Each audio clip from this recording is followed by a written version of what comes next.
Coming up on this Tuesday edition of Newsline at noon, millions of angry credit card holders in Korea are flocking to banks and card offices to demand assurances that recently leaked personal data about them won't be misused, while financial regulators seek ways to minimize damages.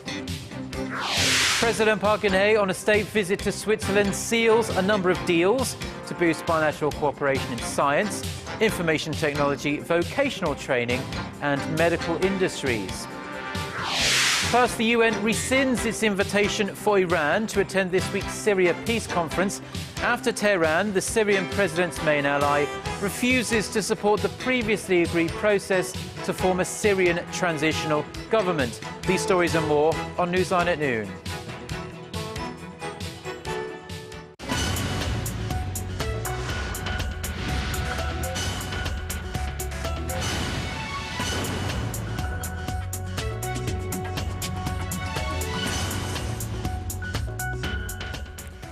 Thanks for joining us. You're watching Newsline at noon. I'm Choi Yusan in Seoul. Very good to have you with us. I'm Mark Broom. Let's start with the huge data leak that has almost everyone on edge here in Korea. Korea's financial institutions have been rattled by the massive information leak, and the firms in question are struggling to placate thousands of furious customers. And the country's financial regulators have vowed to take appropriate punitive action and to prevent further damage. Our Myung-kil has more. Thousands of angry customers are swarming into their banks for a second straight day on this Tuesday to get their credit card details changed and to file complaints about the bank's mismanagement of their personal information. Concerns arising that customers' information may have fallen into the hands of scammers, with reports emerging that suspicious and unintended financial transactions have been made on accounts. The leak is one of the worst in the country's history, with the personal data, bank account details, addresses and credit ratings of millions of people now out in the open. The three card firms KB Kookmin Card, NH Nongyup Card and Lotte Card say they will fully cover any financial losses suffered by their customers from scams linked to the data leak. The Financial Supervisory Service and the Financial Services Commission plans to form a joint task force with the three firms to prevent further damage to victims and also toughen regulations for data breaches to counter possible crimes using the stolen data. Financial regulators will also punish the banks involved for their management failures. The firms have vowed to issue new cards to affected users and compensate for all financial and mental damages card users may have suffered. This information leak comes less than 1 month after the personal data of some 130,000 Standard Chartered Bank Korea and Citibank Korea customers was stolen. Myung-kil, Arirang News. The number of bogus websites of financial institutions with malignant codes that dupe people to reveal their bank or credit card information has risen 79-fold in just 2 years. The Korea Internet and Security Agency says that the number of such websites in the January to November period last year was over 5,800 compared to 74 in 2011. Last year's figure is also up nearly 40% from a year earlier. The numbers come as a surprise at a time when a massive personal data leak of at least 20 million credit card holders is raising concerns that the leaked information could be used by a ring of financial scammers. And it's not just Korea that's suffering from personal data leaks. Over in the U.S., an investigation is underway into a massive data breach at the retailer Target during the holiday shopping season last year. The number of customers whose personal data, including mailing addresses and phone numbers, as well as credit and debit card information was stolen, is now reported to have hit 100 million. Security experts say the theft could cost retailers and banks at least $18 billion in uncovered losses and other costs. Turning to President Park's state visit to Switzerland now. The Korean leader and her Swiss counterpart have pledged to work together to realize a so-called creative economy through technological cooperation and by fostering specialized personnel. Our presidential correspondent Oh Jin-ju, who is traveling with the president, sends us this report. Cooperation in the sectors of industrial technology and education dominated summit talks Monday between President Park and President of the Swiss Confederation, Didier Burkhalter. The two leaders recognized the need to couple Switzerland's top-notch technology in precision machinery, chemical, nano, and bio industries with Korea's advanced manufacturing skills, a crucial point of cooperation in realizing the so-called creative economy. 스위스는 세계적인 기초과학 강국이고 또 한국은 IT와 응용 기술이 발달한 나라라서 양국의 협력이 서로에게 큰 도움이 될 거라고 생각합니다. Out of the 11 MOUs and one agreement that were signed during the president's state visit, 3 were on technology cooperation. President Park also sought ways to harness the strengths of Korean and Swiss education to foster specialized personnel that can work well within the creative economy. Switzerland is well known for its educational system, which is based heavily on apprenticeship. Most high school students are trained in vocational schools called Berufsschule, where they spend 3 to 4 days a week in companies to gain experience in industrial settings. An MOU was signed between the two nations to provide opportunities for graduates of Korea's vocational high schools or Meister schools employed in Swiss companies operating in Korea to receive vocational training in Switzerland for a year. There are also a number of MOUs signed to boost trade and investment, including a social security agreement that would relieve Korean and Swiss employees working in each other's countries from double taxation. It wasn't just the economic topics that topped the summit agenda. The Swiss leader promised to throw full support behind Seoul's efforts to maintain stability on the Korean peninsula and persuade North Korea to denuclearize. Oh Jin-ju, Arirang News, Bern. On now to the latest on the bird flu outbreak here in Korea. The number of confirmed cases is on the up and up, raising fears the virus may have spread nationwide. Kwon So-ah has the latest. Fears of a nationwide bird flu outbreak in Korea are growing. Authorities have confirmed that the number of poultry farms that have ducks infected with the highly pathogenic H5N8 strain of avian influenza has risen to 4. The farms are in Buan and Gochang in Jeollabuk-do. The same strain of the virus was confirmed in a group of dead wild ducks found in a reservoir near a poultry farm in Gochang on Monday. Officials say this increases the chance that migratory ducks are the source of the bird flu outbreak, and more specifically, a type of duck called the Myung-kil teal, which is said to be flying into the country from Russia for the winter. If they are confirmed as the source of the virus, it could spread or may have already spread to other areas in the southern part of the country and beyond. Korea has a total of 37 wintering sites for migratory birds. As a preventive measure, the Ministry of Environment has said it will track the Myung-kil teal's route via GPS. The Ministry of Agriculture, Food and Rural Affairs has decided to kill all poultry within 500 meters of the infected farms and has expanded the number of sterilization locations with the help of the military and police. 200,000 poultry have been culled so far. Meanwhile, with H5N8 making its first appearance in the nation, there have been questions about whether the virus can be transferred to humans.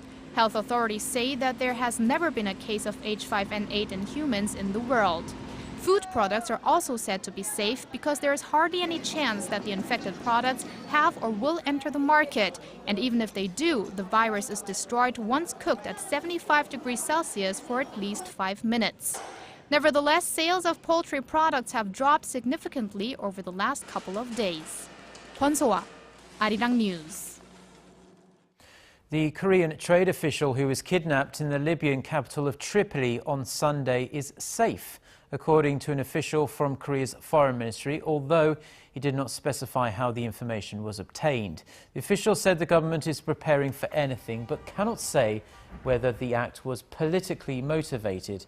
Han Sok-woo, the head of the local branch of the state-run Korea Trade Investment Promotion Agency, or KOTRA, was abducted by 4 armed men on his way home from work on Sunday evening local time. The identity of Han's abductors is yet unknown, but there is speculation Al-Qaeda may be involved. U.S. Deputy Secretary of State William Burns, who's visiting Seoul this week, says North Korea's recent peace offensive is a cause for concern that could be an early indicator of provocations to come. Our Hwang Sang-hee has the details. North Korea has seemingly been on a peace offensive in the new year. But visiting U.S. Deputy Secretary of State William Burns says the regime's tendency to have a sudden change of attitude worries Washington. Well, I think the United States and our friends here in the Republic of Korea share a lot of concern about the recent behavior of the DPRK leadership and the dangers of further reckless behavior and provocation in the future. There was a dramatic change in Pyongyang's attitude towards Seoul after North Korean leader Kim Jong-un's once powerful uncle Jang Sung-taek was executed late last year. Following its proposal last week to end all cross-border slandering, Pyongyang has persistently expressed a strong will to improve inter-Korean ties. South Korea scoffed at the offer, with President Park Geun-hye telling the government to remain vigilant as the North engages in its propaganda offensive. After a meeting with South Korea's first Vice Foreign Minister Kim Kyu-hyun in Seoul on Tuesday, Burns reaffirmed Washington's commitment to its ally. I express once again the strong American support for President Park's principled approach to the DPRK and stressed once again the strong American support for the defense and security of the Republic of Korea. Burns, who now heads to China, says demonstrating solidarity between Seoul and Washington is the best way to respond to any unpredictable actions taken by the North Korean leadership. Hwang Sang-hee, Arirang News. The United States may send its special envoy to North Korea, Robert King, to seek the release of jailed Korean-American missionary Kenneth Bae. Following Bae's press conference in Pyongyang on Monday, a U.S. government official told Reuters that Washington sees Pyongyang's willingness to let Bae meet with reporters as a sign that it's considering releasing him. The U.S. has reportedly asked North Korea if it could send Ambassador King to Pyongyang and is waiting for a response. This comes after Bae is reported to have held a press conference urging Washington to stop linking any smear campaigns against the North Korean regime with him, adding that Pyongyang has not violated his human rights in any way. Korea's foreign ministry on Monday strongly condemned the remarks made by a top Japanese official who called the Korean independence fighter An Jung-geun a terrorist.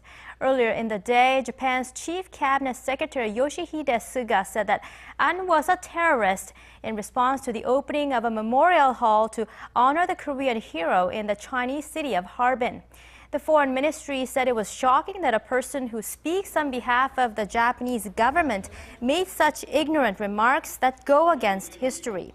It said that An is a highly respected figure not only in Korea but around the world for the sacrifice he made to achieve peace in Asia. In 1909, An shot and killed Hirobumi Ito, the Japanese governor of Korea at the time. The ministry said Ito was the main culprit who led Japan's invasion of Korea and accused the Abe administration of glorifying Japan's imperialistic past. In economic news, the Korean won gained more than 25% of its value against the Japanese yen last year as Tokyo sought to weaken its currency to breathe fresh life into its moribund economy. The Bank of Korea said Tuesday that the gain compared with nearly 3% appreciation of the won against the US dollar in 2013. The central bank said the US Federal Reserve's decision to cautiously taper its bond-buying stimulus program and Korea's current account surplus and other sound economic fundamentals resulted in the rise of the local currency. Now, the world's largest brewer says it will pay $5.8 billion to rebuy Korea's leading beer company, OB. Market watchers expect the buyout to further intensify competition in the local market. Connie Kim reports. Belgian-Brazilian multinational brewer Anheuser-Busch InBev has sought back Korea's top-selling beer brand, Oriental Brewery, from KKR and Affinity Equity Partners as it moves to boost sales in the Asia-Pacific region. AB InBev announced Monday that it struck a $5.8 billion deal with KKR and Affinity, buying OB back for 3 times more than the $1.8 billion it sold it for in 2009. The huge outlay is seen as a reasonable price for AB InBev, as OB, once the second leading beer brand in Korea, now accounts for more than 60% of total beer sales in the nation. The world's leading brewers said Korea is an attractive beer market with strong potential to grow, given that the Korean beer market grows at an annual 2% growth rate. Analysts said AB InBev is looking for markets that grow faster than its existing US and Brazil market. They say the purchase of OB with top-selling lager Cass could mark the start of a big push into the Asia-Pacific market, including China. Competition in the local beer market is expected to intensify with AB InBev's import beer brands and Korea's conglomerate Lotte Group also joining the race. Connie Kim, Arirang News.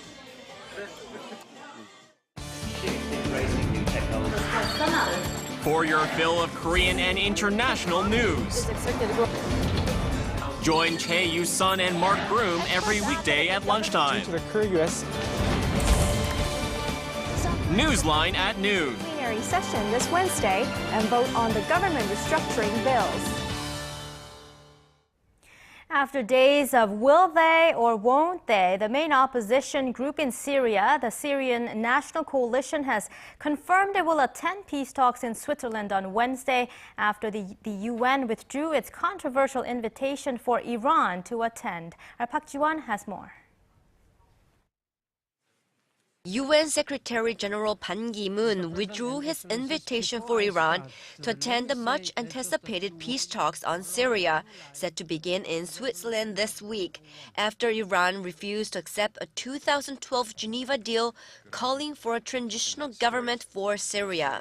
The Secretary-General is deeply disappointed by Iranian public statements today that are not at all consistent with that stated commitment. Given that it has chosen to remain outside that basic understanding, he has decided that the one-day Montreux gathering will proceed without Iran's participation.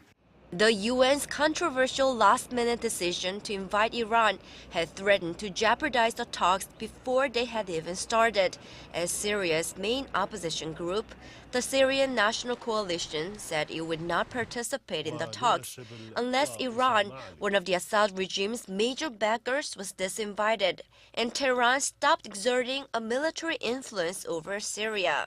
After the UN withdrew Iran's invitation, the Syrian National Coalition confirmed its participation at the peace talks. The National Coalition welcomes the decision of the Secretary-General of the United Nations, Mr. Ban Ki-moon, in withdrawing the invitation that was sent to Iran. The National Coalition also would like to confirm its attendance to Geneva II conference and its participation in it. The peace talks, involving some 30 countries, are scheduled to begin Wednesday in Montreux, Switzerland. On Friday, talks between the Syrian government and opposition delegations will continue in Geneva. More than 100,000 people have been killed and millions more displaced since the Syrian conflict broke out some 3 years ago. Park Ji-won, Arirang News. As promised, the European Union and the United States have lifted a range of sanctions against Iran Monday after Tehran began shutting down its more sensitive nuclear operations as part of its preliminary deal with world powers. The move takes the pressure off Korea, which will no longer have to cut its crude oil imports from Iran. Our Shin Se-min has the details. Korea will no longer have to cut its purchases of crude oil from Iran after the European Union and the United States suspended a range of sanctions on the Middle Eastern country on Monday. Korea is one of the countries to be eligible for Iran's sanction exceptions under the U.S. National Defense Authorization Act. Korea depends on imports for its oil needs, and Iran is a major supplier. The eased sanctions will also allow Seoul to import petrochemicals and export automobile parts that have been banned since last July. The move is expected to bring Korean companies about $100 million. The International Atomic Energy Agency confirmed Monday that Iran has begun shutting down parts of its nuclear program. The agency said that Tehran has stopped production of uranium with a concentration of above 5% and had begun diluting its stockpile of 20% enriched uranium. Iran can now benefit from the easing of sanctions worth up to $7 billion, including recovering frozen oil revenues worth some $4.2 billion. The eased sanctions will only be effective for 6 months, giving the world powers time to negotiate a final deal with Iran. The action eases the restrictions on trade in petrochemicals, gold, and precious metals, and on the provision of the insurance for oil shipments. The interim deal was struck in Geneva in November last year after months of talks between Iran and the 5 UN Security Council members and Germany. Shin Se-min, Arirang News. Trust in the US and other world governments took a tumble last year, with Washington's nose especially bloodied over the budget crisis, the NSA surveillance scandal, and the disastrous launch of President Obama's signature healthcare reforms. According to a study commissioned and released by US public relations firm Edelman on Monday, just 37% of college-educated adults said they trusted the US government. That's down 16 points from a year earlier and 7 points below the global average. Levels of trust in governments in France, Spain and Italy were even lower, but analysts say the scale of the American decline was particularly dramatic. The results of the survey will be presented at the World Economic Forum meeting in Davos, which kicks off on Wednesday. Now, in news akin to a science fiction movie, the comet-chasing Rosetta spacecraft has awoken from its 31-month hibernation to prepare for its daring mission, meeting up with and then attaching a small robotic lander to the surface of a comet as it cruises through our solar system. A signal confirming its alert status was received by controllers at the European Space Agency and NASA on Monday.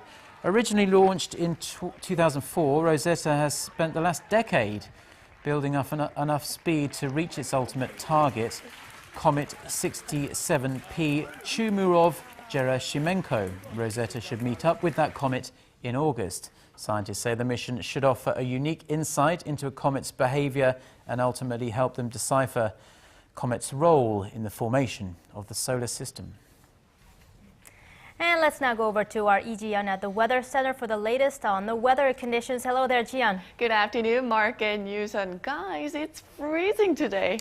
Yeah, you're certainly right there, Gian. It got much colder after the snow, didn't it? And we had yesterday, of course. And earlier you said the capital got up to 10 centimeters of snow yesterday. Is that right? That's right. It is the most snow we've seen this year. And due to the freezing temperatures we had, the snow froze overnight. So icy patches on the roads caused the headaches for most morning commuters today. And if you will be out on the roads today, please keep a safe distance between your car and the car in front of you and slow it down. Well, it was a cold morning and the capital will only get up to a high of -1 today.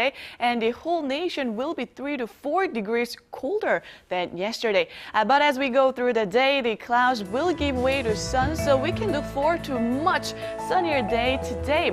But tomorrow morning will be colder than this morning, with temperatures dropping to -8 here in the capital, but it will be about 2 degrees warmer in the afternoon compared to today. And it looks like it will continue to warm up this week, and on Thursday the temperature here in the capital will get up to about 6, and temperatures will remain above the seasonal averages till the end of the weekend. With that in mind, here are the readings for today. The afternoon high in Seoul will get up to -1. Daegu and Gwangju should see a high of 3 and 1 respectively, while Busan will top out at 5. Now for other regions, it looks like Jeju will get up to 3 in the afternoon, Daejeon will get up to 1, while the top temperature on Kimgangsan Mountain will be at -4. Well, don't forget to bundle up tight before heading out, and hope you have a wonderful rest of the day. Now back to Mark and Yusan in the studio. Well, thank you very much for the weather there, Gian, and those are the stories we're following at this hour. Mark and I will be back tomorrow at the same time right here on NEWSLINE at noon.